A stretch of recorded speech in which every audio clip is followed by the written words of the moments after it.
جا رہے ہیں، اور ایک جو ہے وہ قرآن کریم کی آیت میں اللہ کریم نے فرمایا وَلَوْ كُنْتَ فَظًّا غَلِيظَ الْقَلْبِ لَانفَضُّوا مِنْ حَوْلِكَ، اے محبوب صلی اللہ علیہ وآلہ وسلم اگر آپ ہوتے تند مزاج، سخت مزاج، سخت دل،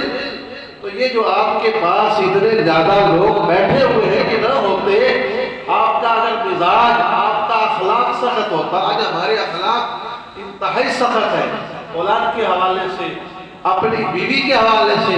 اپنے بچوں کے حوالے سے، اپنے ہمسائے کے حوالے سے، اپنے رشتہ دار کے حوالے سے ہماری زبان میں بڑا کڑک یعنی کوڑ غصہ پن ہے،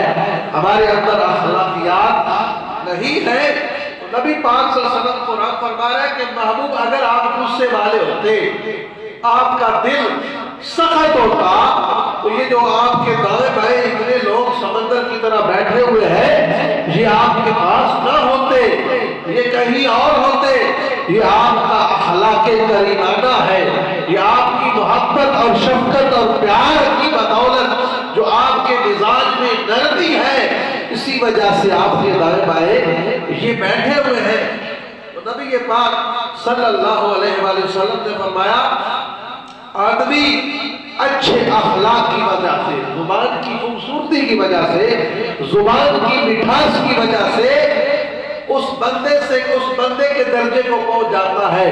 جو بندہ دن کو روزہ رکھتا ہے اور رات کو قیام کرتا ہے، اپنے رب کی عبادت کرتا ہے، جو بندہ خوبصورت اخلاق والا ہے، جو خوبصورت زبان والا ہے، وہ اپنے اخلاق کی وجہ سے اس عبادت کرنے والے اور روزہ رکھنے والے کے درجے تک پہنچ جاتا ہے۔ اس لیے زبانوں میں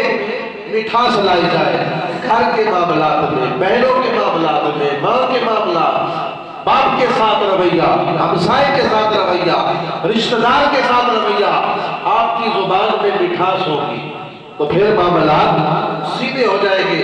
اگر غصہ رہا تو پھر رشتے اور ٹوٹیں گے، پھر فتنے بڑھیں گے، پھر لڑائیاں جھگڑے جو ہیں وہ بڑھتے جائیں گے۔ پھر آج یہ بھی سوچا جائے کہ اس مطلب نبی پاک صلی اللہ علیہ وسلم